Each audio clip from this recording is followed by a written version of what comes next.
الحمد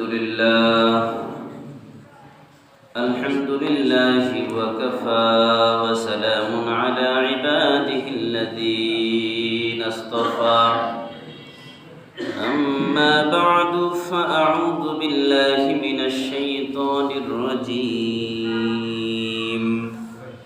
بسم الله الرحمن الرحيم سبحان الذي أسرى بعبده ليلا من المسجد الحرام إلى المسجد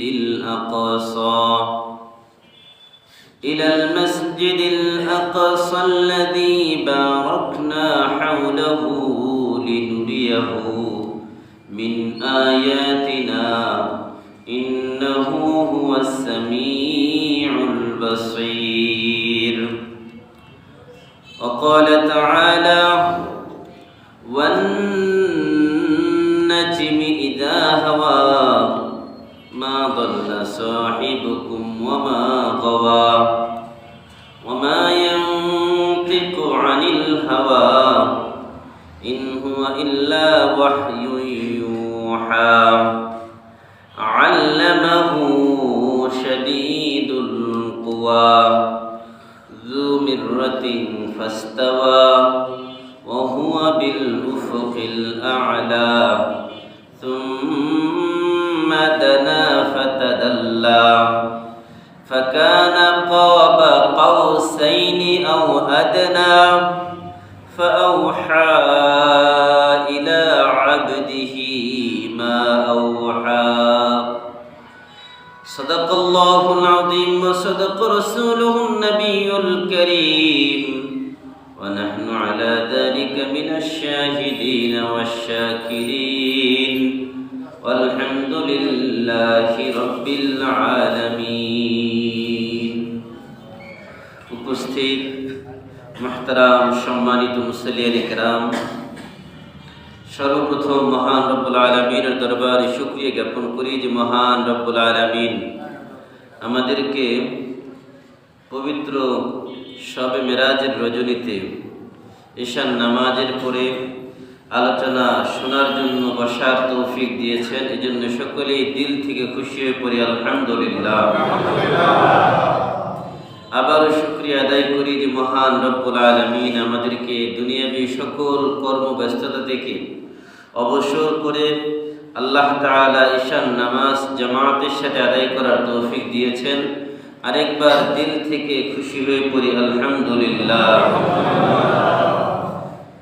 বিশ্ব মানবতার মুক্তির দূত আকায়ে নামদার সমস্ত নবীদের সরদার আহমদ মুজতবা মুহাম্মদুর রাসূলুল্লাহ সকলে পড়ি সাল্লাল্লাহু আলাইহি ওয়াসাল্লাম।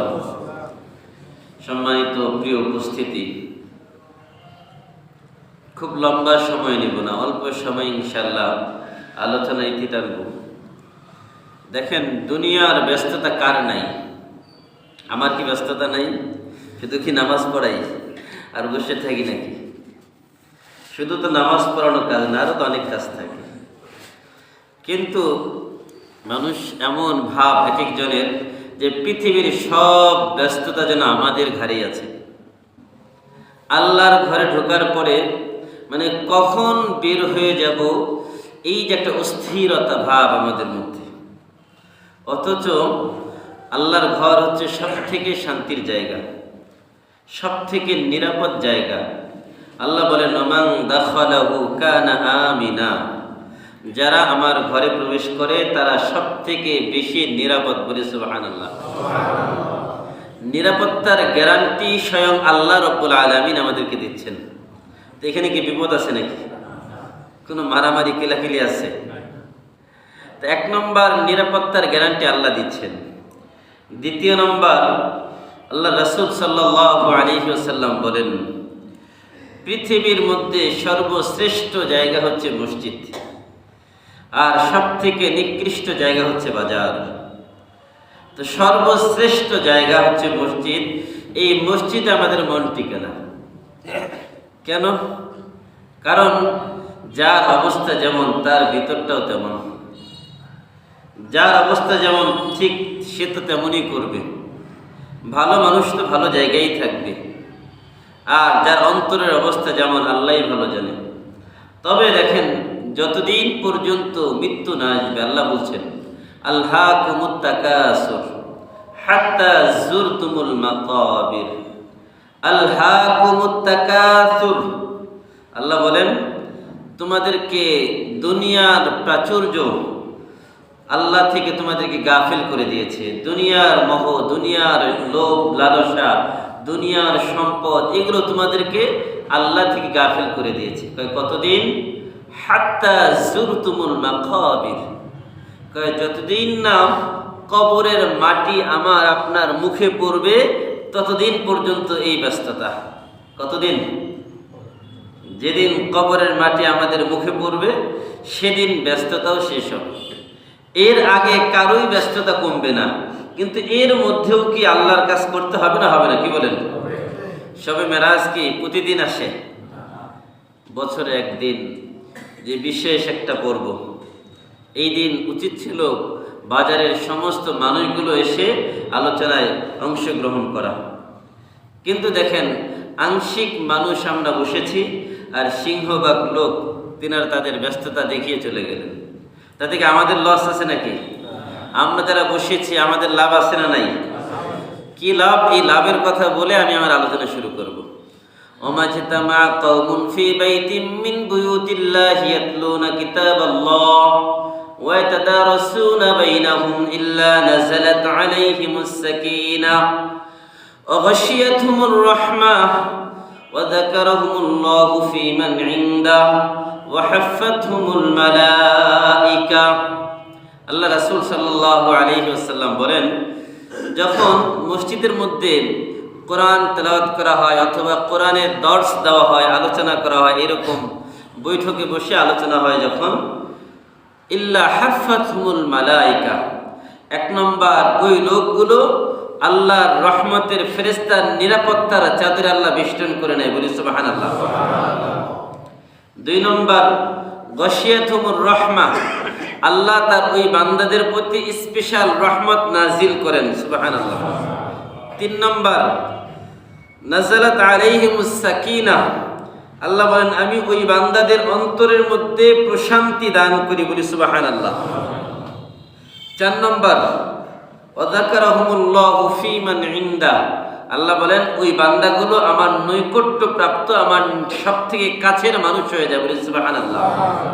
আর আল্লাহর নৈকট্য প্রাপ্ত যদি বান্দা কেউ হয়ে যায়, তার স্থান কোথায় ভাই? বলেন কোথায়? তাহলে আমাদের স্থান কোথায় হবে? বিশ্বাস হয় না? আল্লাহর প্রতি আমরা যেমন বিশ্বাস করবো, আল্লাহ আমাদের সাথে ঠিক তেমন আচরণ করবেন। এই জন্য আমরা ইনশাআল্লাহ সবাই এই বিশ্বাস রাখতে পারি, আমরা যতক্ষণ এই মজলিসে বসে থাকবো ততক্ষণ আল্লাহর এই 4টা পুরস্কার আমাদের জন্য আল্লাহ দিবেন। আমরা শেষ পর্যন্ত এই পুরস্কার নিয়ে ইনশাআল্লাহ বিদায় হবো, বলেন ইনশাআল্লাহ। ভাইরা আমার, পবিত্র রজব মাসের 26শে রজব আল্লাহ রাসূল সাল্লাল্লাহু আলাইহি ওয়াসাল্লামের জীবনে এমন একটি ঘটনা সংঘটিত হয়, যে ঘটনাকে কেন্দ্র করে এই রাত্রির বিশেষ একটি মর্যাদা, বিশেষ তাৎপর্য রয়েছে। আমাদের প্রিয় নবী মুহাম্মদুর রাসূলুল্লাহ সাল্লাল্লাহু আলাইহি ওয়াসাল্লাম জন্মগ্রহণ করেন 570 খ্রিস্টাব্দে রবিউল আউয়াল মাসের 12 রবিউল আউয়াল সোমবার দিবাগত রাত সুবহ সাদিকের সময়। রাসূল সাল্লাল্লাহু আলাইহি ওয়াসাল্লাম যখন তার মায়ের গর্ভে বয়স 6 মাস, তখন রাসূল সাল্লাল্লাহু আলাইহি ওয়াসাল্লামের পিতা আব্দুল্লাহ তিনি ব্যবসায়ী কাজে গিয়েছেন আর ফিরেন নাই, তার সেই অন্য জায়গায় তার মৃত্যুবরণ হয়ে গেছে। তখন রাসূল মায়ের গর্ভে মাত্র বয়স কত? 6 মাস। রাসূল সাল্লাল্লাহু আলাইহি ওয়াসাল্লাম গর্ভে থাকা অবস্থায় এতিম হয়ে গেলেন, বাবাহারা হয়ে গেলেন। এবার দুনিয়াতে আগমন করলেন। দুনিয়াতে আগমন তো করলেন ঠিক, কিন্তু এতিম অবস্থায় দুনিয়াতে আগমন করলেন। এবার যখন রাসূল সাল্লাল্লাহু আলাইহি ওয়াসাল্লাম তার মায়ের কাছে লালিত পালিত হচ্ছেন, মায়ের কাছে বেড়ে উঠছেন, যখন তার বয়স 6 বছর, কত বছর? ওই সময় তার বুঝ হয়েছে এবার শিশু মুহাম্মদ সাল্লাল্লাহু আলাইহি ওয়াসাল্লাম মায়ের কাছে বায়না ধরেছেন যে মা, আমি আমার বাবার কবর জিয়ারত করব। মায়ের কাছে বায়না ধরেছেন, দাদার কাছে বায়না ধরেছেন যে দাদা, আমি আমার বাবার কবরটা জিয়ারত করতে চাই। বাবাকে তো কোনোদিন দেখি নাই, কিন্তু অন্তত বাবার কবরটা তো জিয়ারত করতে পারি। শিশু মুহাম্মদ সাল্লাল্লাহু আলাইহি ওয়াসাল্লামের এই বারবার আবদার আর কান্নাকাটি, এই যখন বারবার পিরাপিরি করছে, তখন দাদা আব্দুল মুত্তালিব তার পুত্রবধূ আমিনাকে, মুহাম্মদ সাল্লাল্লাহু আলাইহি ওয়াসাল্লামের মাকে বললেন, যাও আমার নাতিকে নিয়ে তার বাবার কবরটা জিয়ারত করে এসো। যখন আমিনা শিশু মুহাম্মদ সাল্লাল্লাহু আলাইহি ওয়াসাল্লামকে নিয়ে তিনি তার বাবার কবর, যে জায়গায় আবওয়াব নামক স্থান, মক্কা মদিনার মধ্যবর্তী জায়গায়, যখন সেই জায়গায় গিয়েছেন, ইতিহাস লেখে যখন কবরের পাশে গিয়েছেন, যখন আব্বা আব্বা বলে ডাক দিচ্ছেন, মনে হয় কবর থেকে ভেদ করে আব্দুল্লাহ বের হয়ে তার সন্তানকে জড়িয়ে ধরবে, এমন একটা বেকুল অবস্থা তৈরি হয়।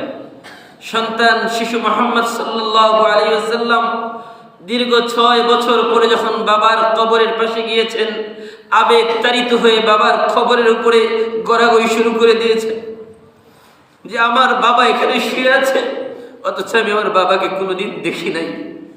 শিশু মুহাম্মদ সাল্লাল্লাহু আলাইহি ওয়াসাল্লাম সেখান থেকে ফিরে আসবেন, কোনোভাবেই তাকে আনা যায় না।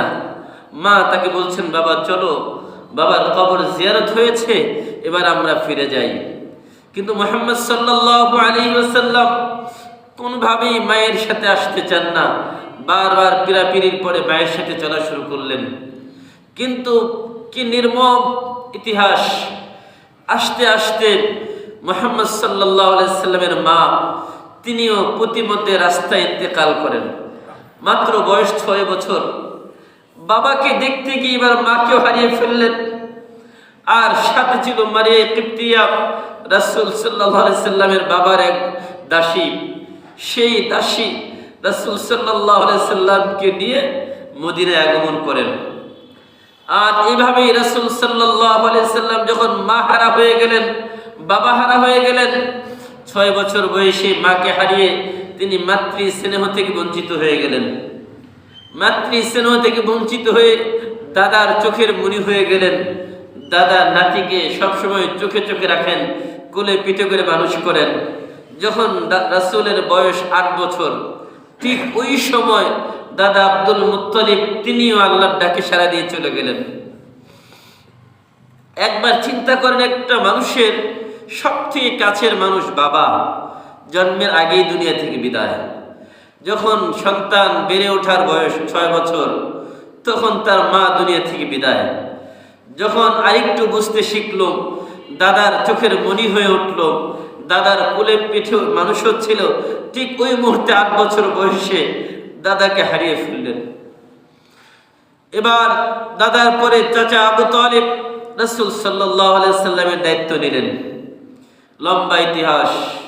রাসূল সাল্লাল্লাহু আলাইহি ওয়াসাল্লাম বেড়ে উঠলেন, বয়স পাই করে 40 ছুঁই অবস্থা। যখন 40-এর কোঠায় পৌঁছলেন, ওই সময় আল্লাহ পাক রব্বুল আলামিন রাসূল সাল্লাল্লাহু আলাইহি ওয়াসাল্লামকে নবুয়ত প্রাপ্তির জন্য উপযুক্ত করার জন্য তার ভিতরে আল্লাহ আগেই এমন কিছু জিনিস দিয়েছেন। তিনি দীর্ঘ সময় পাহাড়ের গুহায় গিয়ে তিনি সেখানে সাধনা করতেন।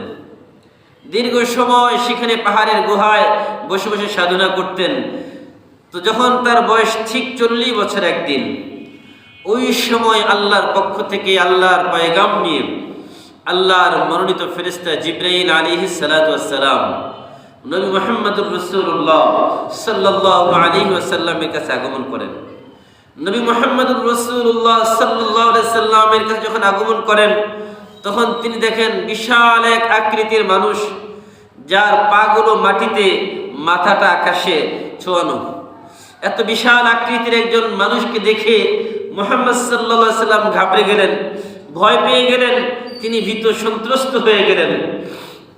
এবার মুহাম্মদ সাল্লাল্লাহু আলাইহি ওয়াসাল্লামকে জিবরাইল নিজের পরিচয় দিলেন, বললেন, ভয় পেও না, লা তাহজান, আমি আল্লাহর দূত, আমি জিব্রাইল, আমি তোমার কাছে এসেছি। আমি দুনিয়াতে প্রত্যেক নবীর কাছে আগমন করি আল্লাহর বার্তা নিয়ে। আমিও তোমার কাছে আমার আল্লাহর পক্ষ থেকে তোমার কাছে বার্তা নিয়ে এসেছি। তোমাকে আল্লাহ পাক রব্বুল আলামিন আল্লাহু ইয়াসতাফি মিনাল মালায়েকাতি রুসুলা ওয়া মিনান নাস, আল্লাহ তাআলা মানুষের মধ্য থেকে সর্বশেষ নবী হিসেবে তোমাকে মনোনীত করেছেন।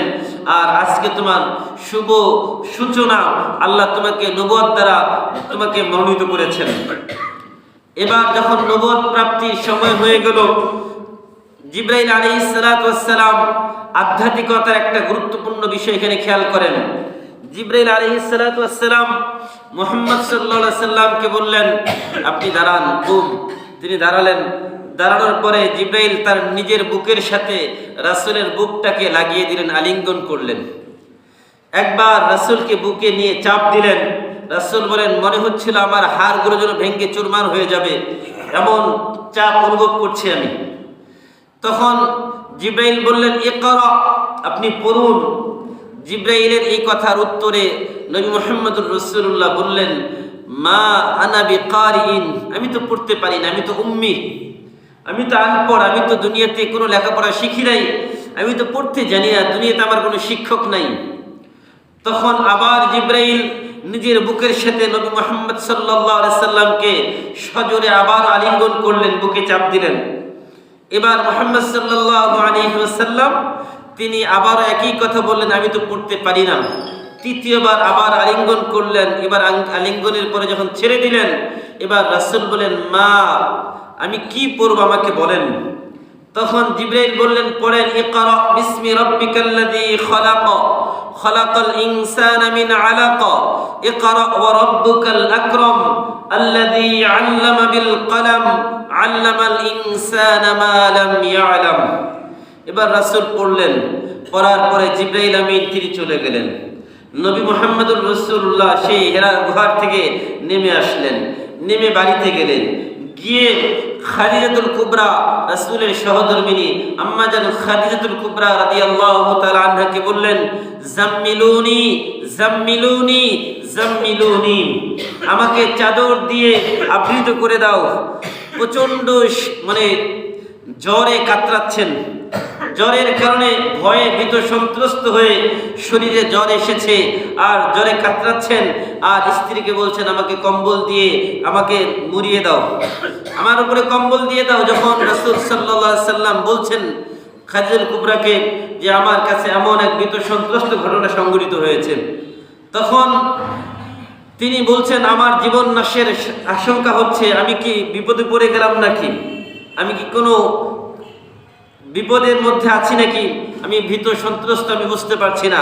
তখন স্ত্রী তার স্বামীকে সান্ত্বনা দিচ্ছেন, কাল্লা ওয়াল্লাহি লা ইউখজিকাল্লাহু আবাদা ইন্নাকা লাতাসিলুর রিহমা ওয়া তাহমিলুল কাল্লা ওয়া তাকসিমুল মা'দুমা ওয়া তুকরিজ যায়ফা। শব্দগুলো কিভাবে চয়ন করেছেন। তিনি রাসূলকে সান্ত্বনা দিচ্ছেন যে না না, আপনার উপরে কখনো বিপদ আসতে পারে না, আপনার জীবন নাশ হতে পারে না। বলে কেন? ইন্নাকা লা তাসিলুর রিহমা, আপনি আত্মীয়তার বন্ধন যে আছে ওই আত্মীয়তার বন্ধনের মূল্যায়ন করেন। অতাহমিলুল কাল্লা, মানুষের বোঝা বহন করেন। অতাকসিমুল মা'দুমা, নিঃস্ব অসহায় মানুষদেরকে আপনি সাহায্য করেন। অতাকসিমুল মা'দুমা, এবং যারা অসহায় দুর্বল তাদেরকে আপনি সাহায্য করেন। এমন একজন ভালো মানুষের কোনো বিপদ হতে পারে না। তখন রাসূল সাল্লাল্লাহু আলাইহি সাল্লামের স্ত্রী খাদিজাতুল কুবরা তার চাচাতো ভাই নাওফল ইবনে ওয়ারাকা, তিনি খ্রিস্টান ধর্মের পাদ্রী ছিলেন, বড় বিজ্ঞ আলেম ছিলেন। তিনি বিজ্ঞ আলেম ছিলেন খ্রিস্টান ধর্মের। তার কাছে তিনি গেলেন, গিয়ে বললেন যে মুহাম্মদ এই অবস্থায় একজন এসেছে, তাকে এই বাণী শুনিয়েছে। তখন ওই পাদ্রী নাওফল ইবনে ওয়ারাকা তিনি বললেন, কি বলো, এইটা কি মুহাম্মদের সাথে ঘটেছে? কয় যে হ্যাঁ। কয় তাহলে আফসোস। কয় কেন? কয় এমন একটা সময় আসবে যেই সময় এই জাতির লোকেরা ওয়াল্লাহি ইউখরিজিক, যে তার জাতির ভাইয়েরা তাকে এই দেশ থেকে দেশান্তরিত করে দিবে। এই জাতির লোকেরা তার উপর অকথ্য নির্যাতন চালাবে। আমার যদি ওই সময় শক্তি সামর্থ্য থাকে, ওই দিন পর্যন্ত যদি আমি বেঁচে থাকি, আমি তাকে সাহায্য করব। বলে কি বলো? কয় যে হ্যাঁ, এমন একটা সময় আসবে। নবী মুহাম্মদ রাসূলুল্লাহ সাল্লাল্লাহু আলাইহি সাল্লাম এবার তার নবুয়তের মিশন শুরু হয়ে গেল।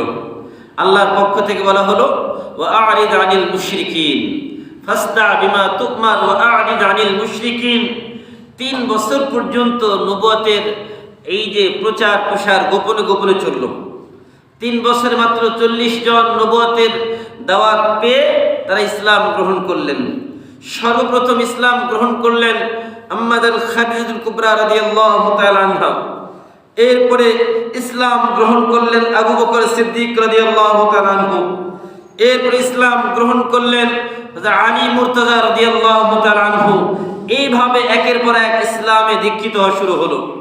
যখন সবাই ইসলাম গ্রহণ করছে গোপনে গোপনে, তখন সর্বশেষ ওমর রাদিয়াল্লাহু তাআলা আনহুর কানে কথা পৌঁছে গেল যে মুহাম্মদ সাল্লাল্লাহু আলাইহি সাল্লাম এক নতুন ধর্মের আবির্ভাব ঘটিয়েছেন, যিনি মানুষকে গোপনে গোপনে দাওয়াত দিচ্ছেন নিজের বাপ দাদার যে পৌত্তলিকতার যে ধর্ম, এই ধর্ম থেকে মানুষকে দূরে সরিয়ে দিচ্ছেন।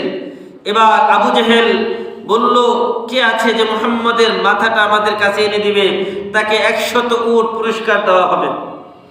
যখন এই কথা বলল, সেই মজলিস থেকে উমরে ফারুক রাদিয়াল্লাহু তাআলা দাঁড়িয়ে গেলেন, বললেন যে আল্লাহ, সে উমরে ফারুক দাঁড়িয়ে বলল যে আবু জেহেল, আমি আছি মুহাম্মদ সাল্লাল্লাহু আলাইহি সাল্লামের মাথাটা আপনার পায়ে এনে দেব। এবার ওমরে ফারুক তিনি রাসূল সাল্লাল্লাহু আলাইহি সাল্লামের মাথা আনার জন্য রওনা দিলেন। খুব ব্যাগের সাথে জোশের সাথে আসতেছেন। তো রাস্তায় একজন দেখে বলল, ওমর কোথায় যাও? বলল, ওই যে মুহাম্মদের মাথা আনার জন্য যাচ্ছি। বলে কেন? মুহাম্মদ আমাদের বাপদাদার ধর্মের বিরুদ্ধে নতুন আরেক ধর্মের আবির্ভাব ঘটিয়েছে। বলে তাই নাকি? কয়ে যে হ্যাঁ। মুহাম্মদের মাথা আনার আগে তুমি তোমার নিজের ঘরের খবর নাও আগে। নিজের ঘরের খবর নিব মানে? তোমার বোন সে নিজেই তো মুহাম্মদের ধর্ম গ্রহণ করেছে। বলে কি বলো? কয়ে যে হ্যাঁ, আগে নিজের ঘর সামলাও, পরে বাহিরে যাও। ঠিক আছে। সাথে সাথে মোর ঘুরে গেল, নিজের বোনের ঘরে গেল। নিজের বোনের ঘরে গিয়ে দেখে যে সেখানে মুহাম্মদ সাল্লাল্লাহু আলাইহি সাল্লামের আনিত ইসলাম গ্রহণ করে বোন জামাই দুজনেই তারা মুসলমান হয়ে গেছে। আর একজন নতুন সাহাবী তাদেরকে কালিমা পড়িয়ে কোরআন তেলাওয়াত করানো শিখাচ্ছে, কোরআন তেলাওয়াত শিখাচ্ছে। এমন অবস্থায় ওমর গিয়ে গেটে নক দিয়েছে। তো যে শিক্ষক ছিল সে তাড়াতাড়ি করে কোনোভাবে আত্মগোপনে গিয়েছে। আর তার বোন ওমরে ফারুকের সামনে দাঁড়িয়ে গেছে। বললো কি ব্যাপার? বললো যে তোমার গেট খুলতে এত দেরি হলো কেন? একই বাবার রক্ত তো দুইজনের গায়ে। ওমরের যেমন মেজাজ আছে, বোনেরও তেমন মেজাজ আছে। বোন বলল যে ভাই, আগে ঘটনা শুনো, তারপরে কথা হবে। যে না, ওমরে ফারুক মেজাজ খারাপ ছিল, বোনকে কয়েকটা উত্তম মাধ্যম দিয়ে দিয়েছে। আর বোনের মুখ দিয়ে রক্ত বের হওয়া শুরু হয়ে গেছে। রক্তাক্ত অবস্থা দেখে ভাইয়ের মনে একটু নরম ভাব আসছে যে না হারে, আমার বোন তো। বোনের রক্ত দেখে এবার বোনকে বললো, আচ্ছা আমাকে বলো তুমি কি করতেছিলে, কি পড়তেছিলে? এবার অপরদিকে আল্লাহ রাসূল সাল্লাল্লাহু আলাইহি সাল্লাম দোয়া করতেছিলেন যে আল্লাহ, হয়তো আবু জেহেল অথবা ওমর, এই দুইজনের একজনকে তুমি ইসলামের জন্য কবুল করে নাও। আল্লাহ রাসূল দোয়া করতেছিলেন। আর এদিকে তার বোন তাকে বললেন যে ভাই, তুমি যদি এটা ধরতে চাও তাহলে এইভাবে ধরা যাবে না। বলে কেন? এটা তো পবিত্র, তুমি অপবিত্র, আর এটাকে ধরতে হলে তোমাকে আগে গোসল করতে হবে, তোমাকে পবিত্র হতে হবে, তারপরে তুমি ধরতে পারবে। এবার ওমরে ফারুক বলল ঠিক আছে। তিনি গোসল করলেন। গোসল করে আল্লাহর কোরআনের বাণী হাতে নিলেন। সেখানে লেখা ছিল কি, তাহা মা আনজালনা আলাইকাল কুরআনা লিতাশকা ইল্লা তাযকিরাতাল লিমান ইয়াখশা তানজিলাম মিম্মান খালাকাল আরদা ওয়াস সামাওয়াতিল উলা আর-রাহমানু আলাল আরশি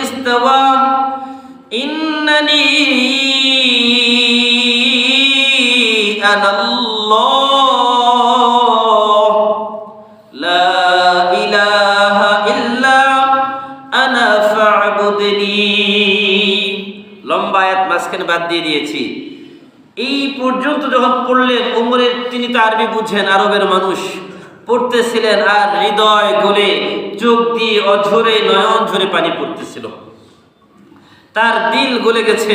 তিনি বুঝতেছিলেন আল্লাহ বলতেছেন ইন্নানি আনাল্লাহ, আমি আল্লাহ, লা ইলাহা ইল্লা আনা ফা'বুদনি, আমি ছাড়া কারো ইবাদত করো না, ওয়া আকিমিস সালাতা লিযিকরি, আর আমার শরণার্থে নামাজ আদায় করো।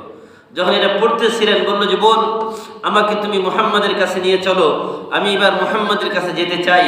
এবার মুহাম্মদ সাল্লাল্লাহু আলাইহি সাল্লাম যেই দারুল আরকামে ছিলেন, এখানে আমির হামজা রাদিয়াল্লাহু তাআলা আনহু ইসলামের একজন সূর্য সন্তান, তিনি ইসলামের জন্য জীবন দিয়েছেন, তিনি গেটম্যান, পাহারাদার। আমির হামজা রাদিয়াল্লাহু তাআলা তিনি গেটম্যান, পাহারাদার। আর এদিকে ওমর ফারুক আসছে, তাকে দেখে তিনিও তলোয়ার খাপ থেকে বের করে নাঙ্গা তলোয়ার হাতে নিয়ে দাঁড়িয়ে আছেন যে ওমর আসো, তোমাকে সাইজ করব। আল্লাহ রাসূল বললেন হামজা, তাকে ভিতরে আসতে দাও, কিছু বলো না। তার অবস্থা পরিবর্তন হয়ে গেছে রাস্তায়। আল্লাহ পক্ষ থেকে জিবরাইলের মাধ্যমে রাসূলকে জানিয়ে দেওয়া হয়েছে, যখন যে ওমর বের হয়েছিল রাসূলের মাথা নেওয়ার জন্য, সেই ওমর এসেছে রাসূলের কাছে নিজের মাথাটাকে নোয়ানোর জন্য। বলি সুবহানাল্লাহ। এবার ঢুকলেন রাসূলের কাছে, গিয়ে বললেন ইয়া রাসূলুল্লাহ, আমি তো এসেছিলাম আপনার মাথা নেওয়ার জন্য, কিন্তু আমি কোরআন পড়েছি, পড়ে যেটা বুঝেছি যে আপনি কি সত্য নবী। বলে যে হ্যাঁ আমি সত্য নবী। যে আপনার মিশন কি, আপনার ভিশন কি বলেন। যখন বললেন, বলার পরে বললেন ঠিক আছে, এবার আমাকে কালিমা পড়িয়ে মুসলমান বানিয়ে নেন। তিনি রাসূলের হাতে হাত রেখে কালিমা পড়ে মুসলমান হয়ে গেছে। বলি সুবহানাল্লাহ। এবার ওমর ফারুক বললেন ইয়া রাসূলুল্লাহ, আমরা গোপনে গোপনে কেন নামাজ পড়ি? বললো কেন? আমাদের সংখ্যা তো কম, মাত্র এতদিন 39 জন ছিল, তুমি সহ 40 জন। বলল এতদিন তো ওমর ইসলাম গ্রহণ করে নাই, আমি ওমর ইসলাম গ্রহণের পরেও যদি একই অবস্থা থাকে, তাহলে আমি ইসলাম গ্রহণের মাধ্যমে কি লাভ হলো? ইসলামের তো কোনো লাভ হলো না, আমি নিজেও উপকৃত হলাম। এতদিন পর্যন্ত আমরা গোপনে গোপনে ইসলামের কাজ করেছি, আজকে থেকে ইসলামের কাজ প্রকাশ্যে হবে। আল্লাহ রাসূলকে বললেন আপনি আমার পিছনে থাকেন, আমি সামনে আছি। তাকবীর দিয়ে সবাই বের হয়ে গেলেন। বলল চলো এবার কাবার চত্বরে, বাইতুল্লাহর সামনে। এবার ওমরে ফারুক নাঙ্গা তলোয়ারটা হাতে নিয়ে বলছেন, আছে কি কেউ এমন মক্কায় যে তার সন্তানকে এতিম করতে চায়? আছে কি কেউ এমন কোন বাহাদুর যে তার স্ত্রীকে বিধবা করতে চায়? আছে কি এমন কেউ যে তার মায়ের কোল খালি করতে চায়? আসো আমার সামনে, আমার তলোয়ারের সামনে আসো। যখন মক্কার কাফেররা দেখলো আরে ওমর তো মুহাম্মদ সাল্লাল্লাহু আলাইহি সাল্লামের দলের অন্তর্ভুক্ত হয়ে গেছে, সব লেজ গুটিয়ে পালায় গেছে, কেউ সামনে আসে না। আর এদিন থেকে ইসলামের বিজয়ের সূচনা শুরু হয়ে গেল। রাসূল সাল্লাল্লাহু আলাইহি সাল্লাম এভাবে দীর্ঘ 10 বছর দিনের দাওয়াত দিলেন। এই দিনের দাওয়াত দিতে গিয়ে নানান নির্যাতনের শিকার হয়েছেন। কখনো শারীরিকভাবে নির্যাতিত হয়েছেন, কখনো মানসিকভাবে, কখনো আর্থিকভাবে, নানানভাবে অত্যাচার নির্যাতনের শিকার হলেন। এই অত্যাচার নির্যাতন চলতে চলতে 10টা বছর হয়ে গেল, নবুয়তের দশম বছর। এই মেরাজের প্রেক্ষাপট কি ছিল? এখান থেকে শুরু। রাসূল সাল্লাল্লাহু আলাইহি সাল্লামের যখন নবুয়তের 10ম বছর, রাসূল সাল্লাল্লাহু আলাইহি সাল্লামের সব থেকে ঘরে যিনি তাকে সান্ত্বনার বাণী শোনাতেন, সান্ত্বনা দিতেন, স্ত্রী খাদিজাতুল কুবরা রাদিয়াল্লাহু তাআলা আনহা, তিনি ইন্তেকাল করলেন। তার ইন্তেকাল রাসূল সাল্লাল্লাহু আলাইহি সাল্লাম অর্ধেক ভেঙে পড়লেন। যাহারে আমার দীর্ঘ সময়ের আমার সহধর্মী, আমার জীবন সঙ্গী খাদিজাতুল কুবরার ইন্তেকাল হয়ে গেল। আর মাত্র 3 দিনের ব্যবধানে তার অভিভাবক, বাহিরের অভিভাবক চাচা আবু তালিব, তিনিও ইন্তেকাল করলেন। 2 জন মানুষ যারা সব থেকে বেশি রাসূলকে আগলিয়ে রাখতেন, ঘরে নিজের স্ত্রী আর বাহিরে চাচা আবু তালিব, 2 জনেই যখন 3 দিনের ব্যবধানে তিনি ইন্তেকাল করলেন, রাসূল সাল্লাল্লাহু আলাইহি সাল্লাম খুব বিমর্ষ হয়ে গেলেন। রাসূল সাল্লাল্লাহু আলাইহি সাল্লাম মানে ভীত সন্ত্রস্ত এমন একটা অবস্থা যে আমুল হুজুন বলা হয়েছে। এই বছরটাকে রাসূলের এতটা দুঃখ কষ্ট রাসূলের উপরে ভর করেছে যেটা বলার ভাষা নাই। এতদিন পর্যন্ত তো মক্কার কাফেররা চাচার কারণে কিছুটা সমীহ করেছে, কিছুটা হলেও তাকে মানে কষ্ট দেওয়া থেকে বিরত ছিল। চাচার ইন্তেকালের পরে আরো অত্যাচার বেড়ে গেল, নির্যাতনের মাত্রা বেড়ে গেল। এবার তিনি চিন্তা করলেন আর মক্কায় থাকা যায় না। এবার তিনি চিন্তা করলেন কি করা যায়। চিন্তা করলেন আমি তো তায়েফে বড় হয়েছি, তায়েফে দুধমা হালিমাতুস সাদিয়ার বাড়ি, যাই তায়েফের মানুষটা আমার মামার বংশধর, তাদের কাছে দ্বীনের দাওয়াত নিয়ে যাই। যদি তারা এই দ্বীনের দাওয়াত কবুল করে তাহলে তো কিছুটা আমার সহযোগিতা হবে। এবার রাসূল সাল্লাল্লাহু আলাইহি সাল্লাম তার পালিত পুত্র যায়েদ বিন হারেসাকে সাথে নিয়ে তিনি গেলেন তায়েফে। তায়েফে যখন গেলেন, তায়েফের যে নেতা ছিল হাবিব, আব্দ ইয়ালিল, এই তিনজন নেতা যারা ছিল তাদের কাছে প্রথমে ইসলামের দাওয়াত দিলেন। ইসলামের দাওয়াত দিলে তারা বললেন যে তোমাকেই আল্লাহ নবী বানিয়েছেন, আর কাউকে পান নাই। একজন বললেন। আরেকজন বললেন যে তুমি যদি আল্লাহ নবী হও তাহলে তোমার সাথে বেয়াদবি করা মুশকিল, সমস্যা। আরেকজন বললেন তুমি যদি নবী না হও তাহলে তুমি তো আমাদের সাথে কথা বলারই উপযুক্ত না, সুতরাং যাও, তোমার সাথে কোনো কথা নাই। কয়েকদিন ঘোরাঘুরি করে দ্বীনের দাওয়াত দিলেন, একজন ইসলাম গ্রহণ করলো না।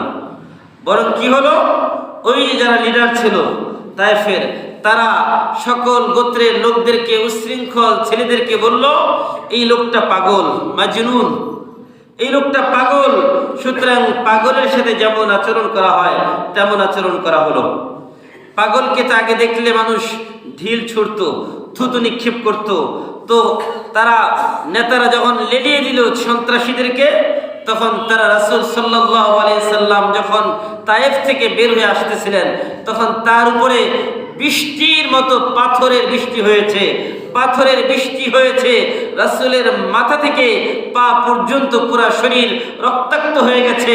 আর এমন রক্ত বের হয়েছে, যায়েদ বিন হারেসা রাদিয়াল্লাহু তাআলা আনহু তিনি বলেন আমি রাসূল সাল্লাল্লাহু আলাইহি ওয়াসাল্লামকে এই পাথর থেকে বাঁচানোর জন্য একবার রাসূলের সামনে থেকে রাসূলকে জড়িয়ে ধরি, আরেকবার পিছন থেকে জড়িয়ে ধরি, আরেকবার ডান দিকে যাই, একবার বাম দিকে যাই, কিন্তু চতুর্দিক থেকে এমন ভাবে পাথর নিক্ষেপ করা হচ্ছিল। আর রাসূলের এই সুন্দর শরীর, যে শরীরে মশা মাছি পর্যন্ত বসা হারাম ছিল, ওই শরীরের থেকে যখন পাথরগুলো সরিয়ে দিচ্ছিলাম ওই জায়গা থেকে ফিঙ্কি দিয়ে রক্ত বের হচ্ছিল, আর রক্তের লেলিহান শিখায় ওই জমিন ভিজে যাচ্ছিল। এমন অবস্থায় এত বেশি রক্তক্ষরণ হয়েছে, আল্লাহ রাসূল সাল্লাল্লাহু আলাইহি সাল্লাম আর হাঁটতে পারছেন না। তিনি জমিনের মধ্যে বসে গেলেন, জমিনের মধ্যে বসে গেলেন, জমিনের মধ্যে বসে জ্ঞান হারিয়ে ফেললেন, অজ্ঞান হয়ে গেলেন। যায়েদ বিন হারেসা রাদিয়াল্লাহু তাআলা তিনি বলেন দীর্ঘ সময় পর্যন্ত রাসূল সাল্লাল্লাহু আলাইহি সাল্লাম ওই জমিনের মধ্যে পড়ে থাকলেন। আমি রাসূলকে জ্ঞান ফেরানোর চেষ্টা করছি, আসমান আর জমিনের মধ্যে থরথর করে কম্পন শুরু হয়ে গেল। জিবরাইল বলছেন ইয়া রাসূল, ও মাবুদ, তোমার হাবিব মুহাম্মদ সাল্লাল্লাহু আলাইহি সাল্লামকে যিনি 10 বছর থেকে দ্বীনের দাওয়াত দিচ্ছেন, আজকে তার রক্ত দিয়ে তায়েফের মাটি ভিজে যাচ্ছে, আর আমার সহ্য হচ্ছে না, আমাকে অনুমতি দেন এই তায়েফবাসীকে ধ্বংস করে দেই। এবার মুহাম্মদ সাল্লাল্লাহু আলাইহি সাল্লামের কাছে জিবরাইল আসলেন, এসে বললেন নবী মাথা উঠান। নবী মাথা উঠালেন। নবী মাথা উঠানোর পরে এবার জিবরাইল বললেন নবী আপনি কি চান? আপনি কি চান এই তায়েফবাসীকে ধ্বংস করে দেওয়া হোক? আপনি চাইলে পাহাড়ে নিযুক্ত ফেরেশতা আপনার সামনে হাজির, আপনি বলতে দেরি হবে, এই তায়েফবাসীকে ধ্বংস করতে দেরি হবে না। তখন আল্লাহ রাসূল দয়ার পরশ হয়ে বলেছিলেন ওমা আরসালনাকা ইল্লা রাহমাতাল লিল আলামিন, ওমা আরসালনাকা ইল্লা রাহমাতাল লিল আলামিন। তিনি তো বিশ্ব নবী, তিনি তো দয়ার নবী, তিনি তো মায়ার নবী। তিনি বলেছেন আল্লাহুম্মা হদি ফাইন্নাহুম লা ইয়ালামুন। ও আল্লাহ, এরা তো বুঝে না, এরা তো আমাকে চিনে না, এরা তো জানে না, সুতরাং এদেরকে তুমি ধ্বংস করে দিও না, বরং এদেরকে বুঝ দাও, এরা যদি হেদায়েত কবুল নাও করে এদের পরবর্তী জেনারেশন ইসলাম গ্রহণ করবে, দ্বীনের পথে চলবে। আর এরপরে যখন আবার রক্তক্ষরণের কারণে আবার তিনি অজ্ঞান হয়ে গেলেন, এবার জ্ঞান ফেরার পরে জিবরাইল সামনে হাজির। এবার রাসূল সাল্লাল্লাহু আলাইহি সাল্লাম আল্লাহর কাছে অভিযোগের সুরে একটা দোয়া পড়েছিলেন, যে দোয়াটাকে বলা হয় দোয়া তায়েফ করুন কাহিনী। সেই দোয়ার মধ্যে লম্বা দোয়া, আমি শুধু আপনাদেরকে মূল পয়েন্টটা বলতে চাই। আল্লাহুম্মা ইলাইকা আশকু দু'ফা কুওয়াতি ওয়া কিল্লাতা হিলাতি ওয়া হাওয়ানি আলান নাস ইয়া আরহামার রাহিমিন ইয়া আকরামাল আকরামিন ইয়া আউওয়ালাল আউওয়ালিন। তিনি আল্লাহর কাছে বললেন, ইলা মান তাকিলুনি, ইলা মান তাকিলুনি, আল্লাহ আমাকে আপনি কার হাতে ছেড়ে দিয়েছেন? আপনি কি আমাকে কোনো কাফেরদের হাতে ছেড়ে দিয়েছেন, নাকি আপনি আমার প্রতি অসন্তুষ্ট হয়ে গেছেন? আমি জানতে চাই। যখন রাসূল সাল্লাল্লাহু আলাইহি সাল্লাম আল্লাহর কাছে অভিযোগ করলেন, ইলা মান তাকিলুনি, কার হাতে আমাকে ছেড়ে দিয়েছেন, যখন এই কথা বলেছেন, আল্লাহ বললেন, বন্ধু তুমি জানতে চাও আমি তোমাকে কার হাতে ছেড়ে দিয়েছি? তুমি 10 বছর ইসলামের দাওয়াত দিয়েছো, কোনোদিন অভিযোগ করো নাই, কোনোদিন অভিযোগ করো নাই, কিন্তু আজকে তুমি বলছো ইলা মান তাকিলুনি, কার হাতে ছেড়ে দিয়েছি? এই কথার জবাব দেওয়ার জন্যই আল্লাহ বললেন, ঠিক আছে আমি কার হাতে যে ছেড়ে দেই নাই এটা বোঝানোর জন্যই আল্লাহ পাক রব্বুল আলামিন ওই রাতেই রাসূল সাল্লাল্লাহু আলাইহি সাল্লামকে বললেন, জিবরাইল মিকাইল যাও যাও, আমার বন্ধু আমাকে বলেছে ইলা মান তাকিলুনি, কার হাতে ছেড়ে দিয়েছো? আমি জবাব দিতে চাই, মুখে জবাব না, কাজে জবাব। জিবরাইল মিকাইল আসলেন, রাসূল তার ফুফু উম্মে হানির ঘরে শুয়ে আছেন রাতের বেলা। আসলেন জিবরাইল মিকাইল, বললেন মুহাম্মদ সাল্লাল্লাহু আলাইহি সাল্লাম উঠেন, ঘুম থেকে উঠালেন, উঠিয়ে জমজমের পানির কাছে নিলেন, সিনা চেক করলেন, সিনা কাটলেন, কেটে ভিতরের যত কিছু আছে সব বের করে জমজমের পানি দিয়ে ধুয়ে মুছে পরিষ্কার করলেন, করে জান্নাত থেকে আনা ওই নূর হিকমত ইলম এগুলো আবার তার ভিতরে ভরিয়ে দিলেন, দিয়ে বললেন এবার চলেন। বলল কোথায়? বলল এক যাত্রা হবে, একটা ভ্রমণ হবে। কই কি ভ্রমণ? সেই ভ্রমণের নাম দিয়েছে আল্লাহ নিজেই, সুবহানাল্লাযী আসরা বিআবদিহি লাইলাম মিনাল মাসজিদিল হারাম ইলাল মাসজিদিল আকসাল্লাযী বারাকনা হাওলাহু লিনুরিয়াহু মিন আয়াতিনা ইন্নাহু হুয়াস সামিউল বাসীর। সুবহানাল্লাহ।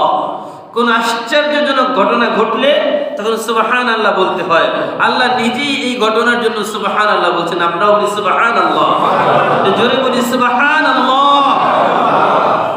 সুবহানাল্লাযী আসরা বিআবদিহি, পবিত্র ওই সত্তা যিনি তার বান্দাকে রাতের বেলায় ভ্রমণ করিয়েছেন মসজিদে হারাম থেকে মসজিদ আকসা পর্যন্ত। আল্লাযী বারাকনা হাওলাহ, আল্লাহ পাক রব্বুল আলামিন তার চতুর্দিকটাকে বরকতময় করে দিলেন। লিনুরিয়াহু মিন আয়াতিনা, আল্লাহ বলেন আমি তাকে কিছু নিদর্শন দেখাবো।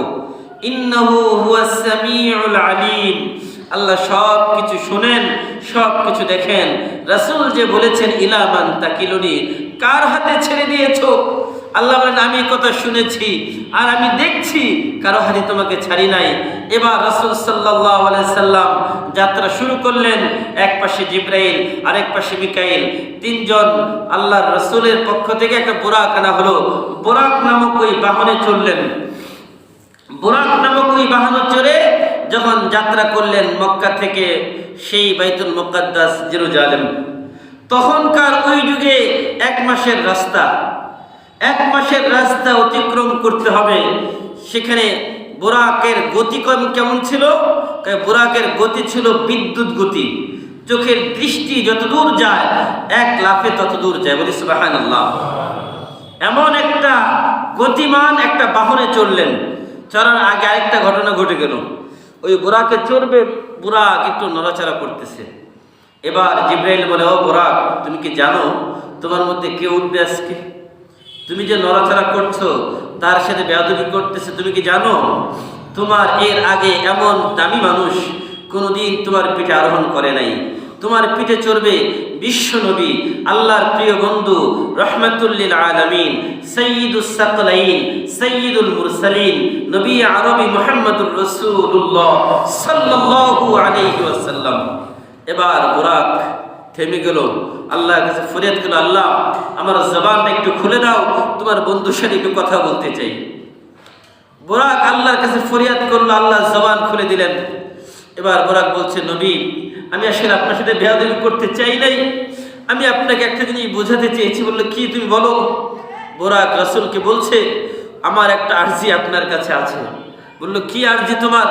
বললো, আমার আরজি হচ্ছে কিয়ামতের দিন যখন আপনার কোনো বাহন থাকবে, আমি আপনার বাহন হতে চাই, আমি আপনার কিয়ামতের ময়দানের বাহন হতে চাই। আমি বোরাককে আমার বোরাকের উপর আপনি আরোহণ করবেন, আপনি আমাকে এই কথাটা দেন। আল্লাহ রাসূল বললেন, বোরাক যাও, তোমাকে কথা দিলাম কিয়ামতের ময়দানে আমি তোমার উপর আরোহণ করে আমি ময়দানে হাশরের মধ্যে থাকবো। বলি সুবহানাল্লাহ। এবার বোরাক বলল, ইয়া রাসূলুল্লাহ আপনি আমার পিঠে আরোহণ করেন, এবার দেখবেন আমি কত গতিতে আপনাকে পৌঁছে দিই। বোরাক চলছে, লম্বা ইতিহাস আমি শর্ট করে দিচ্ছি, মাঝখানে কয়েকটা কথা না বললেই না। বোরাক চলতে চলতে আল্লাহ রাসূল সাল্লাল্লাহু আলাইহি সাল্লামকে আল্লাহ তাআলা কিছু নিদর্শন দেখিয়েছেন, যেগুলো আমাদের জন্য আমাদের জীবনে খুবই গুরুত্বপূর্ণ পয়েন্ট। 10টা পয়েন্ট আপনাদেরকে বলবো শর্ট করে, একদম সংক্ষিপ্ত আকারে। 1 নম্বর, আল্লাহ তাআলা বেনামাজি মানুষের একটা দৃষ্টান্ত, আল্লাহ চাক্ষুষ প্রমাণ রাসূলকে দেখিয়েছেন। বেনামাজি মানুষগুলোর কি অবস্থা? আল্লাহ রাসূল দেখেন যে একদল মানুষ যাদেরকে পাথর দিয়ে মাথা চূর্ণ বিচূর্ণ করে ফেলা হচ্ছে, পাথর দিয়ে ফেরেশতারা তাদের মাথা চূর্ণ বিচূর্ণ করে ফেলছে, আবার পাথরটা দূরে পড়তেছে, ওই পাথর উঠিয়ে এনে আবার তার মাথায় মারা হচ্ছে। এই সময়ের মধ্যে তার মাথা আবার ভালো হয়ে যাচ্ছে। জিবরাইল বললেন, ইয়া রাসূলুল্লাহ এই যে দেখতেছেন এই ফেরেশতারা এই মানুষগুলোর মাথা চূর্ণ বিচূর্ণ করছে পাথর দিয়ে, কেন জানেন? বলো কেন? এই মানুষগুলো হচ্ছে বেনামাজি, এরা বেনামাজি, এরা নামাজ পড়ে না। নামাজ না পড়ার শাস্তি হচ্ছে এই, যেই মানুষগুলো কিয়ামত পর্যন্ত নামাজ না পড়বে, কবরে যাওয়ার পরে পাথর দিয়ে তাদের মাথাকে চূর্ণ বিচূর্ণ করে ফেলা হবে কিয়ামত পর্যন্ত। কিয়ামত যখন সংঘটিত হবে, এরপরে জান্নাত জাহান্নামের ফয়সালা হবে। এরপরে আরো সামনে গেলেন, সামনে যাওয়ার পর দেখলেন একদল মানুষ সুদখোর, যারা দুনিয়াতে সুদ খায়, এদের কি অবস্থা দেখলেন? এদের পেট এত বিশাল বড় যে এরা নড়তে চড়তে পারে না। আর এই কারণে বনি ইসরাইল ফেরাউনের বংশধরের লোকেরা তাদের পা দিয়ে তাদের পেটের উপরে পদদলিত করছে, তাদেরকে পায়ের নিচে পিষ্ট করছে, তারা তারপরে নড়তে চড়তে পারছে না। আল্লাহ রাসূলকে জিবরাইল বললেন, ইয়া রাসূলুল্লাহ আপনার উম্মতে যারা সুদখোর ঘুষখোর, এদের অবস্থা হবে এমন, এরা মানুষের রক্ত চুষে চুষে খেয়েছে, মানুষের রক্ত খাওয়ার কারণে আল্লাহ তাদেরকে এমন পেট বড় বানিয়ে দিবে যে তারা কিয়ামত পর্যন্ত মানুষের পায়ের নিচে পদদলিত হবে, তারা এর থেকে রেহাই পাবে না, কিয়ামতের পরে তাদের জাহান্নামে ফয়সালা হবে। 3 নম্বর দেখলেন ব্যভিচারী ব্যক্তি, যারা জিনা ব্যভিচার করে, নিজের হালাল স্ত্রী থাকার পরেও যারা পতিতালয়ে যায়, নিজের হালাল স্ত্রী থাকার পরেও যারা ভিন্ন নারীর সাথে রাত্রি যাপন করে, যারা হারাম সম্পর্কের সাথে জড়িত, যারা বিভিন্নভাবে নানানভাবে অনৈতিক সম্পর্কের সাথে জড়িত, তাদের অবস্থাটা কি হবে? আল্লাহ রাসূল দেখলেন তাদের গোশত শরীর থেকে কেটে কেটে খাওয়ানো হচ্ছে। তার মানে হারাম বোঝানো হচ্ছে যে নিজের গোশত নিজে খাওয়ানো হচ্ছে। একটা পাত্রের মধ্যে হালাল গোশত সুগন্ধ বের হচ্ছে, আরেকটা পাত্রের মধ্যে হারাম গোশত শুকরের গোশত দুর্গন্ধ বের হচ্ছে, পচে গলে সেখান থেকে দুর্গন্ধ বের হচ্ছে। এই মানুষগুলো ওই পচা গলা দুর্গন্ধ খাবার খাচ্ছে। এবার জিবরাইল বলল, এটাই হচ্ছে আপনার উম্মতের একদলের মানুষের অবস্থা। ঘরে হালাল স্ত্রী থাকার পরেও তারা বাহিরে অনৈতিক কাজের জন্য তারা বিভিন্ন নারীর কাছে গিয়েছে, রাত্রি যাপন করেছে, বিভিন্ন নারীর সাথে তারা বিভিন্ন প্রেম আলাপ করেছে, তাদের অবস্থা হচ্ছে এটা। এরপরে 4 নম্বর, পরনিন্দাকারী গীবতকারী ব্যক্তি যারা, তাদের একটা দৃষ্টান্ত আল্লাহ রাসূলকে আল্লাহ দিয়েছেন। বলল, দেখলেন যে একদল মানুষ যাদেরকে লোহার বড় বড় নখ দিয়ে তাদের গোস্ত শরীর থেকে চামড়া টেনে টেনে খোলা হচ্ছে, তাদের শরীরের গোস্তগুলো টেনে টেনে খোলা হচ্ছে, আর এই লোক দিয়ে তাদের চেহারার গোস্তগুলো টেনে টেনে তোলা হচ্ছে, তাদের শরীরটাকে ক্ষত বিক্ষত করে ফেলা হচ্ছে। বলছে এরা কারা? এরা হচ্ছে মানুষের গীবতকারী, পরনিন্দাকারী, দুনিয়াতে মানুষের আত্মসম্মান নষ্টকারী এই মানুষগুলো। বললো 5 নম্বর, যারা মিথ্যাবাদী এবং গুজববাদী। মিথ্যাবাদী এবং গুজব ছড়ানো মানুষগুলো, তাদের কি অবস্থা হবে? আল্লাহ রাসূল বললেন, তাদের লোহার হুক দিয়ে মুখ ছিঁড়ে ফেলা হবে, তাদের মুখের ভিতরে কথা বললে আগুন বের হবে, মুখে তাদের জিহ্বাটাকে আগুনের কেচি দিয়ে কেটে দেওয়া হবে, আবার ঠিক হয়ে যাবে, আবার আগুনের কেচি দিয়ে তাদের জিহ্বা কেটে দেওয়া হবে। এই শাস্তি তাদেরকে দেওয়া হবে। 6 নম্বর, এতিমের মাল আত্মসাৎকারী। যারা এতিমের সম্পদ ভক্ষণ করে, এতিমের সম্পদ অন্যায়ভাবে যারা ভক্ষণ করে, তাদের কি হবে? আল্লাহ রাসূল বলেন, ইন্নামা ইয়াকুলুনা ফি বুতুনিহিম নার, তারা নিজেদের পেটের ভিতরে আগুন ঢুকালো। বলেন, নিজের পেটের ভিতরে কেউ যদি আগুন ঢুকায়, তাহলে পেটের নাড়িভুড়ি ঠিক থাকে, ওই মানুষটা বাঁচবে? তাহলে কি পরিমাণ যন্ত্রণা হবে? 7 নম্বর, যাদের আল্লাহ সম্পদ দিয়েছেন, যাকাত না দেওয়ার কুফলটা কি? যাকাত না দিলে কি হবে? আল্লাহ বলেন, তাদের এই যারা যাকাত দিবে না, যাকাত দেওয়ার উপযুক্ত, আগুনের পাত দ্বারা তাদের দেহে দাগ দেওয়ানো হবে। আল্লাহ বলছেন, আল্লাযীনা ইয়াকনিজুনা আয-যাহাবা ওয়াল ফিদ্দা ওয়া লা ইউনফিকুনা ফি সাবিলিল্লাহ ফাবাশশিরহুম বিআযাবিন আলীম ইয়াওমা ইউহমা আলাইহা ফি নারি জাহান্নাম। তাদের সম্পদগুলোকে গলানো হবে, গলিয়ে সিল বানানো হবে, সিল বানিয়ে তার কপালে, তার পিঠে 2 পাশে সিল মারা হবে, আর বলা হবে, এই যে এটাই তোমার সম্পদ, আনা মালুকা কানজুকা। আর ওই সম্পদগুলোকে বিষধর সাপ বানিয়ে গলায় পেঁচিয়ে দিবে, আর ওই সাপ তার কপালে দংশন করবে, আর বলবে, আনা মালুকা কানজুকা, আমি তোমার গনিমত, আমি তোমার সম্পদ। 8 নম্বর, যে মানুষগুলোর কাছে আমানত রাখা হয়, আমানতের খেয়ানতকারী, এদের ব্যাপারে আল্লাহ রাসূল বললেন যে এদেরকে দেখা গেল পিঠে এমন ভারী ভারী বোঝা বহন করছে, কিন্তু বোঝা নিতে পারতেছে না, বোঝা উঠাইতে পারে না, কিন্তু আরো বোঝা মানে পিঠে নিতেছে। তো এরা হচ্ছে আমানতের খেয়ানতকারী। মানুষের আমানত ঠিকমতো দিতে পারে না, তারও আমানত নেয়। উপরে খুব সাধু, ভিতরে নানান সমস্যা। মানুষ তাকে ভালো মানুষ মনে করে আমানত রাখে, আর দেওয়ার সময় বিভিন্ন টালবাহানা করে। এমন আছে না? মুনাফিক 9 নম্বর, আল্লাহ রাসূল বললেন, যারা মুনাফিক তাদের অবস্থা কি হবে? আগুনের জিহ্বা, তাদের জিহ্বা দিয়ে আগুনের কেচি দিয়ে তাদের জিহ্বা কেটে ফেলা হবে। কি কেন? মুনাফিকরা কথায় কথায় মিথ্যা বলে, এই জন্য তাদেরকে এই শাস্তি দেওয়া হবে। 10 নম্বর, হারাম উপার্জনকারী। আল্লাহ বলেন, যারা হারাম উপার্জনকারী, তারা পচা দুর্গন্ধ গোশত খাওয়ার মতো। হালাল বাদ দিয়ে হারাম উপার্জনকারী যারা, তারা পচা দুর্গন্ধ গোশত খাওয়ার মতো। এইভাবে আরো অসংখ্য ঘটনা সংঘটিত হয়েছে। ঘটতে ঘটতে বাইতুল মুকাদ্দাস জেরুজালেমে পৌঁছে গেলেন। জেরুজালেমে গেলেন, গিয়ে সেখানে 2 রাকাত নামাজ আদায় করলেন। নামাজ আদায় করে আল্লাহ পাক রব্বুল আলামিনের পক্ষ থেকে এবার ঊর্ধ্ব জগতের ভ্রমণ শুরু। পৃথিবীর ভ্রমণ শেষ, লম্বাইতে সংক্ষিপ্ত করে দিলাম। এবার যখন ঊর্ধ্বগমনের ভ্রমণ শুরু, এটাকে বলা হয় মিরাজ। পৃথিবীর এই ভ্রমণটাকে বলা হয় ইসরা।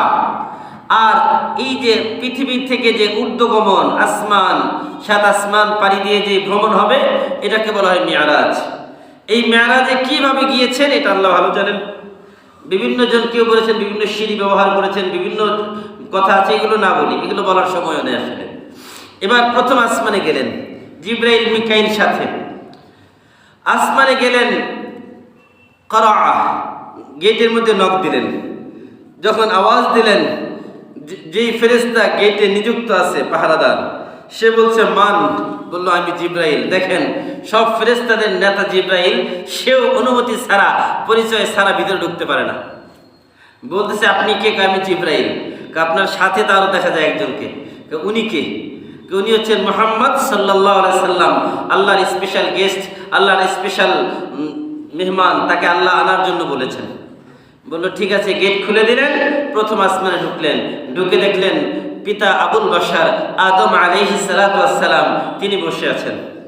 তাকে পরিচয় করিয়ে দিলেন জিব্রাইল যে ইনি হচ্ছেন আদম সফিউল্লাহ, আপনার পিতা, সব মানুষের পিতা আদম। তাকে আল্লাহ প্রথম আসমানে সাক্ষাৎ করিয়ে দিলেন। তাদের মধ্যে বিভিন্ন কথোপকথন হয়েছে, এগুলো বলার সুযোগ নাই। এবার দ্বিতীয় আসমানে গেলেন। দ্বিতীয় আসমানে তিনি যখন গেলেন তখন ঈসা এবং ইয়াহইয়া আলাইহিস সালাম দুইজনের সাথে সাক্ষাৎ হয়ে গেল। তাদের সাথে পর্ব দেখা সাক্ষাৎ হলো, সালাম বিনিময়, ভাব আদান প্রদান হলো। এরপরে তৃতীয় আসমানে গেলেন। তৃতীয় আসমানে ইউসুফ আলাইহিস সালামের সাথে আল্লাহ সাক্ষাৎ করিয়ে দিলেন। চতুর্থ আসমানে গেলেন। চতুর্থ আসমানে হযরত ইদ্রিস আলাইহিস সালামের সাথে সাক্ষাৎ হয়ে গেল। পঞ্চম আসমানে গেলেন। পঞ্চম আসমানে হযরত হারুন আলাইহিস সালামের সাক্ষাৎ হয়ে গেল। ষষ্ঠ আসমানে গেলেন।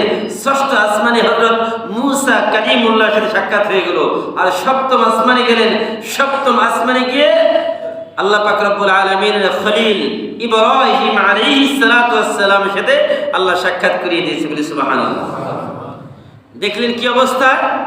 ওয়াসসাকফিল মারফু ওয়াল বাইতিল মা'মুর। আল্লাহ পাক রব্বুল আলামিন ওই সাত আসমানের উপরে বাইতুল্লাহ বরাবর ঠিক উপরে একটা আরেকটা বাইতুল্লাহ বানিয়েছেন, যার নাম হচ্ছে বাইতুল মা'মুর। দুনিয়ার মানুষের তওয়াফের জায়গা হচ্ছে এই কাবা, আর ফেরেশতাদের তওয়াফের জায়গা হচ্ছে বাইতুল মা'মুর। ওই বাইতুল মা'মুরে এইভাবে ট্যাক লাগিয়ে বসে আছে।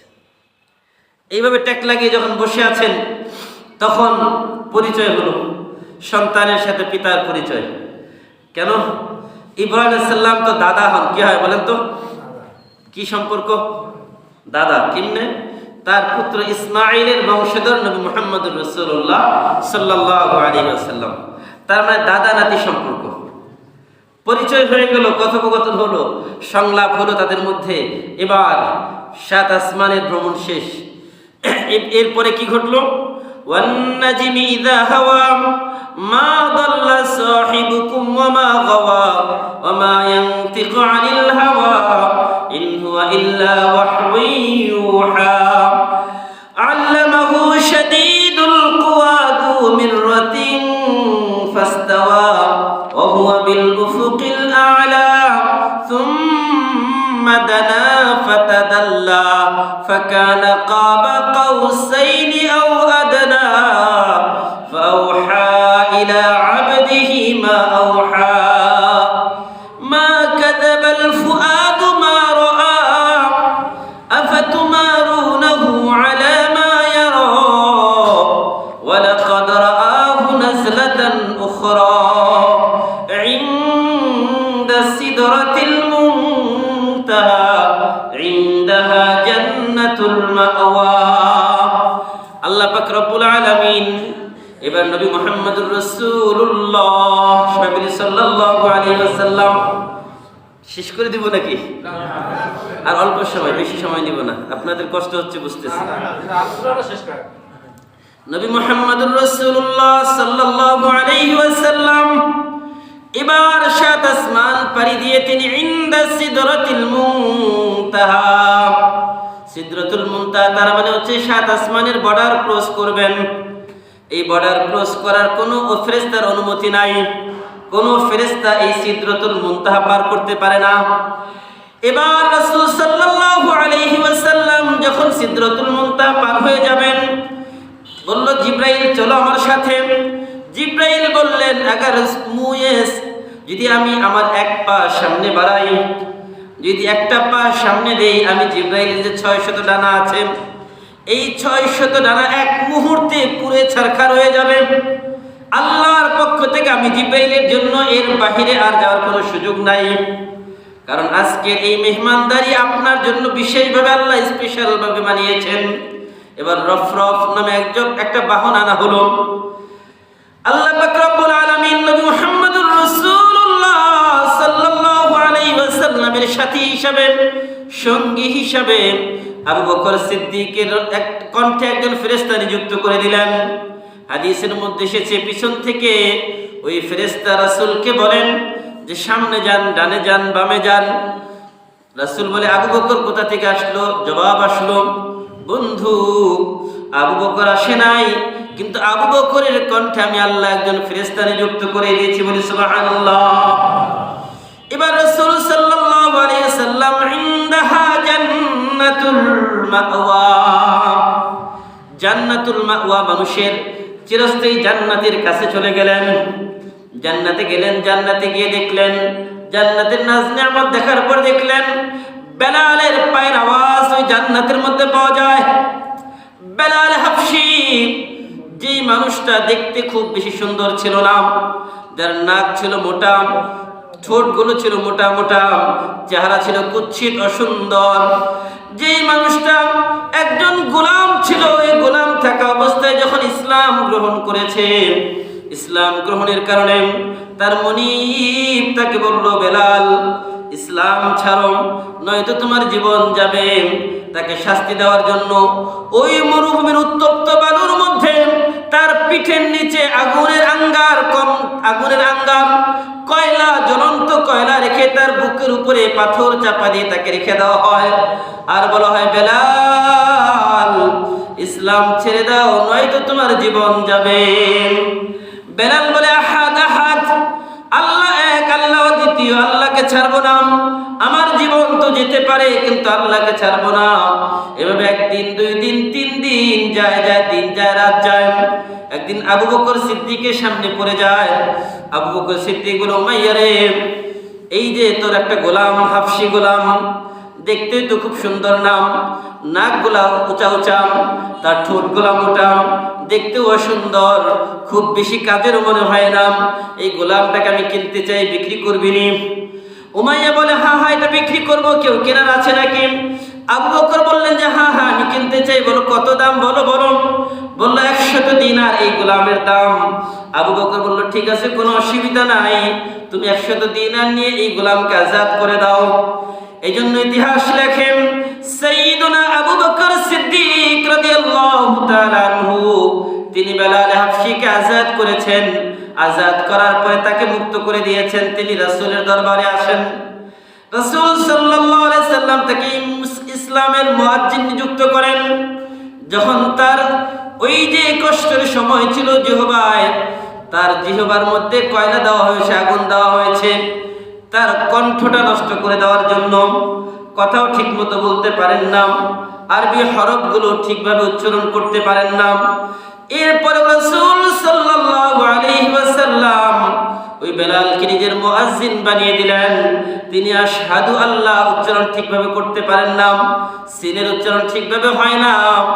এরপরে একদিন কিছু সাহাবী বলল, ইয়া রাসূলুল্লাহ, বেলালের থেকে ভালো কণ্ঠওয়ালা তো মানুষ আছে, তাদেরকে আপনি ইমাম মুয়াজ্জিন হিসেবে নিযুক্ত করেন। রাসূল বললেন, ঠিক আছে, কে আছে ডাকো। আরেকজনকে বলল, ঠিক আছে, তুমি আগামীকাল ফজরের আজান দিবেন। যখন ওই সাহাবী ফজরের আজান দিলেন, রাত পার হয়ে যায় অবস্থা, কিন্তু রাত তো শেষ হয় না। জিবরাইল আসলেন, বললেন, ইয়া রাসূলুল্লাহ, আজকে কেন মদিনার মসজিদে আজান হয় না? মদিনার মসজিদে আজান না হলে তো আল্লাহর আসমানে সূর্য উঠবে না।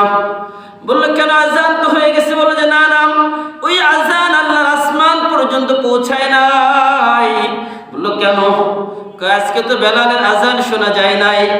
বেলালের আজান ছিল দিল থেকে, বেলালের আজান ছিল দিল থেকে। ওই বেলালের আজান আল্লাহর 7 আসমান পার করে আল্লাহর আরশ পর্যন্ত পৌঁছে যেত। বলে আল্লাহু আকবার। ওই বেলালের আওয়াজ আল্লাহ রাসূল ওই জান্নাতের মধ্যে পেলেন। ওই জান্নাতের মধ্যে তার পায়ের আওয়াজ পাওয়া যায়। এবার আল্লাহ রাসূল দেখলেন, কি ব্যাপার, বেলাল এত আগে আগে জান্নাতে কেন? বেলাল এত আগে জান্নাতে কেন? রাসূল যখন দুনিয়াতে আসলেন, এসে বললেন, বেলাল কি খবর, কি আমল করো, দুনিয়াতে বেঁচে থেকে জান্নাতে তোমার পায়ের আওয়াজ পেলাম। বেলাল তো লজ্জায় পড়ে গেল, বলল, ইয়া রাসূলুল্লাহ, ইয়া হাবিবাল্লাহ, আমার তো তেমন কোনো আমল নাই। বলল, একটা আমল আমি করি। কই, কি আমল? আমি যখনই উযু করি, উযু করার সাথে সাথে 2 রাকাত আমি তাহিয়াতুল ওযুর নামাজ আদায় করি। বলি আল্লাহু আকবার। আল্লাহর হাবিব বললেন, ও বেলাল, ওই 2 রাকাত নামাজ যেটা তুমি নিয়মিত পড়ো, ওই নামাজের কারণে আল্লাহ পাক রব্বুল আলামিন তোমার মৃত্যুর আগে তোমার জান্নাতে যাওয়ার ব্যবস্থা করে দিয়েছে। বলি সুবহানাল্লাহ। তা আমরা পড়বো ইনশাআল্লাহ, পড়বো তো ইনশাআল্লাহ। এবার রাসূল সাল্লাল্লাহু আলাইহি ওয়াসাল্লাম আরো সামনে গেলেন। কোথায় গেলেন? লৌহে মাহফুজ, যেখানে আল্লাহর কোরআন লিপিবদ্ধ আছে। এরপরে গেলেন সারিফুল আকলাম, সারিফুল আকলাম হচ্ছে যেখানে তাকদীর, ভাগ্য লিপিবদ্ধ আছে। এই সারিফুল আকলাম পার হয়ে আল্লাহ রাসূল সাল্লাল্লাহু আলাইহি সাল্লাম আরো অনেক দূর সামনে আগালেন। যে জায়গা আল্লাহর আরশ রয়েছে, আল্লাহর আরশের কাছাকাছি যাওয়ার পরে কি ঘটলো? ফাকাবা কাউসাইনি আও আদনা ফাআওহা ইলা আবদিহি মা আওহা মা কাযাবাল ফুআদু মা রাআ আফাতুমারুনাহু আলা মা ইয়ারা। এবার আল্লাহ পাক রব্বুল আলামিনের সাথে রাসূলের একটা সংলাপ। এই সংলাপে দেখেন পৃথিবীতে যত দুই রাষ্ট্রব্যাপী হোক, দুই মন্ত্রীব্যাপী হোক, সংলাপ যখন হয় কত মিডিয়া কাভারেজ থাকে না, কত মিডিয়া, কত কিছু থাকে, চতুর্দিক থেকে মানুষের কোলাহল। কিন্তু আল্লাহ এবং রাসূলের মধ্যে সংলাপ হচ্ছে, সেখানে কোনো মিডিয়া নাই, কিচ্ছু নাই। সেই সংলাপটা কেমন? ফাকাবা কাউসাইনি আও আদনা, এমন একটা টেবিল, দুই ধনুক অথবা তার থেকেও কম সামনাসামনি বসেছেন। বসার পরে কি কথা হয়েছে? ফাওহা ইলা আবদিহি মা আওহা। অনেকগুলো পয়েন্ট আছে যেগুলো 2-2.5 ঘন্টাও সম্ভব না। মোটামুটি 15টা পয়েন্টে আল্লাহর সাথে রাসূলের সংলাপ হয়েছে। এক একটা পয়েন্টের জন্য মিনিমাম 20 থেকে 25-30 মিনিট দরকার। এই জন্য আর সময় এদিকে নেব না, জুমায় এই বিষয়ে আলোচনা করবো ইনশাআল্লাহ। তো আল্লাহর সাথে যখন কথোপকথন হলো, এর মধ্যে সংক্ষিপ্ত একটা কথা আপনাদেরকে বলি। আল্লাহর পক্ষ থেকে রাসূলকে বলা হলো, রাসূল আপনি তো বলেছেন ইলা মান তাকিলুনি, যে আল্লাহ আমাকে আপনি কার হাতে ছেড়ে দিয়েছেন। মনে আছে তো? প্রেক্ষাপট কি ছিল? যে ইলা মান তাকিলুনি, আপনি কার হাতে আমাকে ছেড়ে দিয়েছেন। এবার আল্লাহ বলছেন, বন্ধু আমি তোমাকে কারো হাতে ছাড়ি নাই। আর এই কথার জবাব দেওয়ার জন্য তোমাকে 7 আসমান পাড়ি দিয়ে সিদরাতুল মুনতাহা বর্ডার ক্রস করে জান্নাত পার করে আরশ পর্যন্ত আমার সামনে উপস্থিত করে এই কথার জবাব দিয়ে দিলাম যে আমি বন্ধু তোমার জন্য সব কিছু আমার তুচ্ছ, তোমার কষ্ট আমি এটা সহ্য করতে পারি নাই, এই জন্য তোমাকে আমার কাছে নিয়ে তোমাকে সান্ত্বনা দিলাম। তোমার কোনো কষ্ট নাই, আমি আল্লাহ তোমার সাথে আছি, বলি সুবহানাল্লাহ। ওয়া মাআকুম আইনামা কুনতুম, আল্লাহ যদি কারো সাথে থাকে তার কোনো ভয় আছে নাকি? লা খাউফুন আলাইহিম ওয়া লা হুম ইয়াহজানুন, আল্লাহ বলে কোনো ভয় নাই, কোনো চিন্তা নাই, কোনো পেরেশানি নাই। এবার আল্লাহ পাক রব্বুল আলামিন রাসূল আল্লাহর কাছ থেকে বিদায় নিয়ে আসবেন তো আসবেন দুনিয়াতে। এর মধ্যে আরেকটু কথা আপনাদেরকে বলি, তাহলে ভালো লাগবে শেষ কথাটা। যেটা আল্লাহর পক্ষ থেকে আল্লাহ রাসূলকে বললেন, বন্ধু আপনি যে আমার কাছে আসছেন, কি নিয়ে আসছেন? আল্লাহ রাসূল বললেন যে আল্লাহ আমি তো খালি হাতে আসি না একবারে, তাই কি নিয়ে আসছেন বলেন, কিছু দেন আমাকে। আল্লাহ রাসূল তার নিজের পক্ষ থেকে আল্লাহর জন্য যে হাদিয়া নিয়ে গেছেন, এই হাদিয়াটুকু দিচ্ছেন। আমার সাথে সবাই পড়েন, আত্তাহিয়াতু লিল্লাহি ওয়াসসালাওয়াতু ওয়াত-তাইয়্যিবাত। বললেন সমস্ত শারীরিক, আর্থিক, মৌখিক যত ইবাদত আছে সব আপনার জন্য উৎসর্গ করলাম, বলি সুবহানাল্লাহ। আল্লাহ খুশি হয়ে গেলেন। আল্লাহ খুশি হয়ে বললেন, আসসালামু আলাইকা আইয়ুহান নাবিয়্যু ওয়া রাহমাতুল্লাহি ওয়া বারাকাতুহু, শান্তি বর্ষিত হোক নবী আপনার প্রতি। আসসালামু আলাইকা আইয়ুহান নবী ওয়া রাহমাতুল্লাহ, আল্লাহর রহমত শান্তি সব আপনার উপর বর্ষিত হোক। রাসূলের মন খুশি হয়নি, রাসূলের মন এখনো ভারী। বলল কি ব্যাপার, কাছে আনলাম, আমার সব রহমত শান্তি সব দিয়ে দিলাম, তারপর আপনি খুশি হন না, কারণটা কি?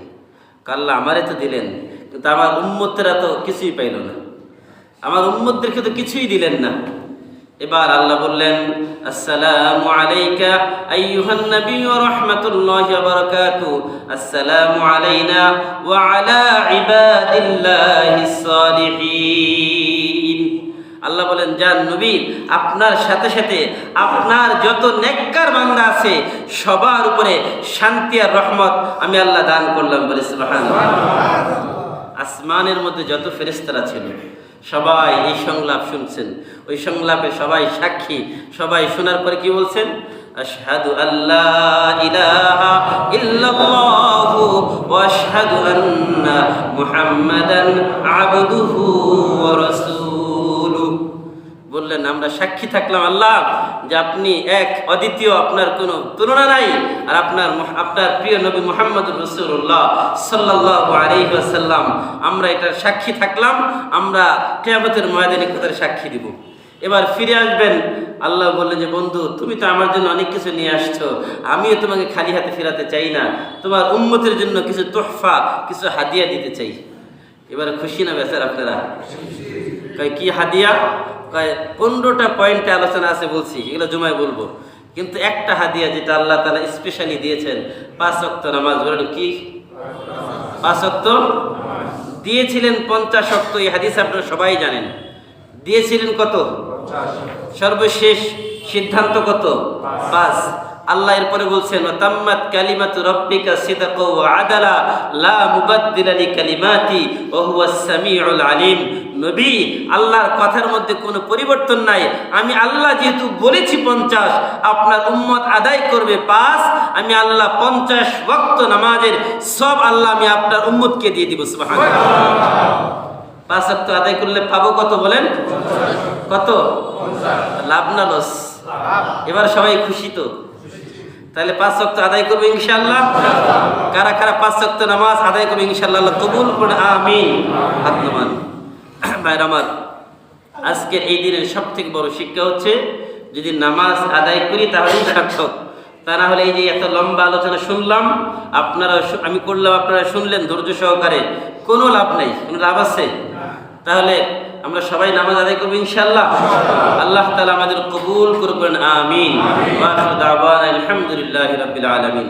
اللهم صل على سيدنا وشفيعنا وحبيبنا مولانا محمد صلى الله تعالى عليه وعلى آله وأصحابه وبارك وسلم।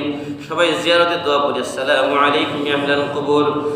يغفر الله لنا ولكم أنتم سلفنا ونحن بالأثر وإنا إن شاء الله بكم لاحقون। লাইটগুলো বন্ধ করে দেন।